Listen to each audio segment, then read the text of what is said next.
নমস্কার, মুনস কিচেনে সকলকে স্বাগত।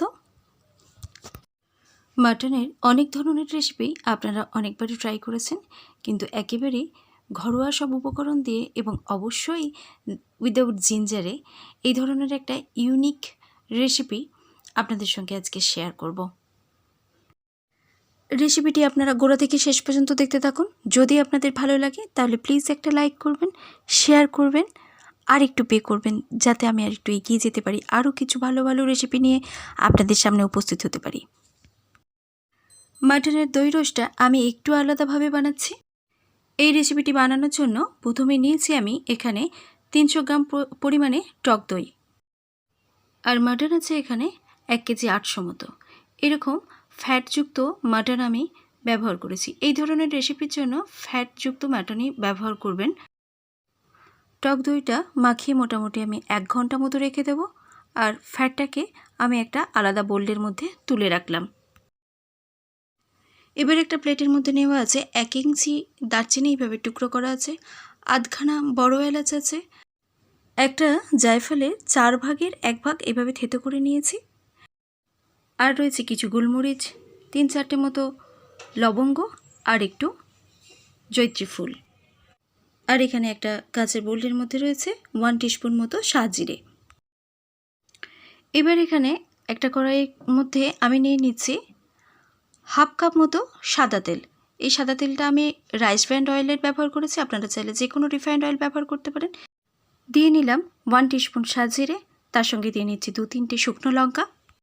এবার একটা প্লেটের মধ্যে যে গোটা গরম মশলাগুলো নিয়েছিলাম সেগুলোই আমি এক এক করে দিয়ে নিচ্ছি। এবার সব কিছুটাকে বেশ নাড়াচাড়া করে নিয়ে একটু গরম হয়ে গেলে আমি দিয়ে নিচ্ছি রসুন, গোটা রসুন এর মধ্যে আমি দিয়ে নিচ্ছি। এখানে রসুন আছে 70 গ্রাম মতো। রসুনটাকে একটু ফ্রাই করে নিয়ে ওই 15 সেকেন্ড মতো তার সঙ্গে সঙ্গে দিয়ে নিচ্ছি আমি পেঁয়াজ কুচি। পেঁয়াজ রয়েছে এখানে 400 গ্রাম মতো। পেঁয়াজটাকে আমি একটু হাতে করে চটকে নিয়েছি, তারপর এর মধ্যে ব্যবহার করছি। এর সঙ্গে দিয়ে নিলাম আমি 1 টিস্পুন মতো নুন, তার সঙ্গে দিয়ে নিচ্ছি একটা টমেটো এইভাবে 4 পিস করে কেটে। সব কিছুটাকে এবার আমি এটা ফ্রাই করে নিচ্ছি। বেশ এরকম নরম হওয়া অবধি আমি ফ্রাই করব। এর সঙ্গে আমি দিয়ে নিচ্ছি 2 টিস্পুন মতো চিনি। চিনিটা এই সময় দেওয়ার কারণ রং এবং স্বাদ দুটোই পাওয়ার জন্য। পেঁয়াজ আর রসুনটাকে এই লেভেল পর্যন্ত ভাজার পর একটা মিক্সি জারের মধ্যে ট্রান্সফার করে নিচ্ছি, একটা পেস্ট তৈরি করে নিচ্ছি। এবার একটা কড়াইয়ের মধ্যে কিছুটা পরিমাণ সর্ষের তেল দিয়ে তার মধ্যে এইভাবে কেটে রাখা আলুগুলোকে লাল করে ভেজে নিচ্ছি, তার সঙ্গে দিয়ে নিচ্ছি একটু হলুদ। আলুটা আমার ভাজা হয়ে গেছে, এবার এটাকে সরিয়ে রাখছি। এবার এরকম একটা অ্যালুমিনিয়ামের পাত্রের মধ্যে দিয়ে নিচ্ছি 1 টেবিল স্পুন মতো বাটার। বাটারটা একটু গলে গেলেই এর সঙ্গে আমি ব্যবহার করছি যে হাফ কাপ পরিমাণে রিফাইন্ড অয়েলটা রেখে দিয়েছিলাম, সেটাই আমি এর মধ্যে ব্যবহার করে নিলাম। বাটার আর রিফাইন্ড অয়েলটা একটু গরম হয়ে গেলেই আমি এর মধ্যে দিয়ে নিচ্ছি 3টে শুকনো লঙ্কা। এর সঙ্গে দিয়ে নিচ্ছি 1 টিস্পুন মতো সাজিরে। সব কিছুটা বেশ গরম হয়ে গেলে এবার এর মধ্যে অ্যাড করে দিচ্ছি পেঁয়াজ, টমেটো, রসুনের যে ফ্রাই করে পেস্ট বানিয়ে নিয়েছিলাম সেই পেস্টটাই এর মধ্যে অ্যাড করে দিলাম। এবার এই পেস্টটাকে মোটামুটি লো ফুয়েলের মধ্যে 1 মিনিট মতো নাড়াচাড়া করার পর এর মধ্যে অ্যাড করব কিছু গোটা কাঁচা লঙ্কা। এখানে কাঁচা লঙ্কা আমি দিয়ে নিলাম 6 থেকে 7টা মতো। সঙ্গে দিয়ে নিচ্ছি 1 টেবিল স্পুন মতো হলুদের গুঁড়ো আর 2 টিস্পুন মতো লঙ্কার গুঁড়ো। যেহেতু এখানে মাংসের কোয়ান্টিটিটা একটু বেশি আছে, 1 কেজি 800 মতো আছে, তো সেই হিসেবে আমি লঙ্কাটা ব্যবহার করেছি। আপনারা প্লিজ একটু ঝালটা বুঝে ব্যবহার করবেন। সব কিছুটাকে আবারও লো ফ্লেমের মধ্যে মোটামুটি 20 সেকেন্ড মতো নাড়াচাড়া করার পর আমি এর মধ্যে দিয়ে নেব মাটনটা। ম্যারিনেট করে রাখা মাটনটা আমি এর মধ্যে অ্যাড করে দিলাম। মাটনটা গ্রেভির মধ্যে দেওয়ার পর মিডিয়াম ফুয়েলের মধ্যে মোটামুটি এটাকে 4 মিনিট মতো কষিয়ে নিতে হবে যতক্ষণ পর্যন্ত মাটন থেকে একটা তেল না বার হচ্ছে। মাটনটা কষানোর সময় একটু ঢাকা দিয়ে দিয়ে কষাবেন, তাহলে আরও তাড়াতাড়ি মাটনটা রেডি হয়ে যাবে। কষাতে কষাতে দেখুন মাটন থেকে তেল ছাড়তে আরম্ভ করে দিয়েছে। এবার এর মধ্যে অ্যাড করে দিচ্ছি 1 টিস্পুন মতো কাশ্মীরি লঙ্কার গুঁড়ো। এর মধ্যে কাশ্মীরি লঙ্কাটা দেওয়ার কারণ বেশ একটু লালচে রং নিয়ে আসার জন্য। মাটন সম্পূর্ণভাবে কষানো হয়ে গেছে, দেখুন একেবারে তেল ছেড়ে দিয়েছে। এই সময় মিনিট 2 মতো ঢাকা দিয়ে নিলাম, আর ঢাকা দিয়ে দিয়ে এবার আরও বেশ কিছুক্ষণ কষিয়ে নেব।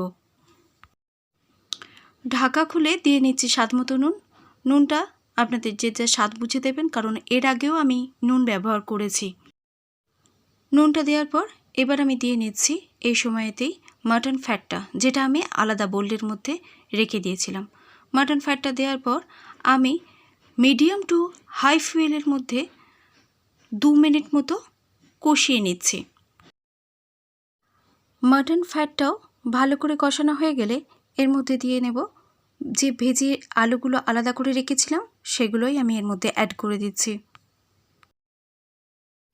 আলুগুলো দেওয়ার পরও মোটামুটি আমি মিনিট 2 মতো মিডিয়াম টু হাই ফ্লেমের মধ্যে নাড়াচাড়া করে নিয়ে এইভাবে ঢাকা দিয়ে দিয়ে আরও কিছুক্ষণ কষিয়ে নেব। এই সময় দিয়ে নিচ্ছি কিছু ড্রাই রোস্টেড মশলা।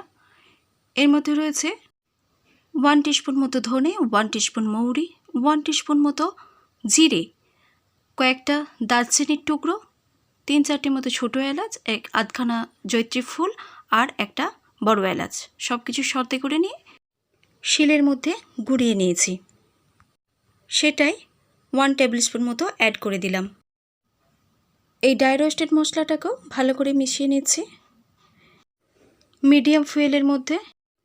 এবার কিছুটা পরিমাণ গরম জল মশলার বাটিটা ধুয়ে এর মধ্যে দিয়ে নিলাম। আলু ভাজা করার মধ্যেই আমি কিছুটা গরম জল করে নিয়েছিলাম, সেটাই আমি একটু একটু করে মেশাতে থাকছি।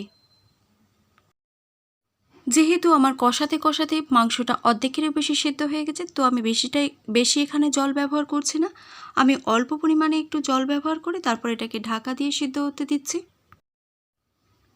মাংসটা সম্পূর্ণ আমার সিদ্ধ হয়ে গেছে। এবার এর মধ্যে কিছু বাটা গরম মশলা ব্যবহার করছি। এর মধ্যে আছে 3-4টে ছোটো এলাচ, 1 টুকরো দারচিনি, 2-3টে মতো লবঙ্গ, সেটাকে বেটে আমি এর মধ্যে দিয়ে নিয়েছি।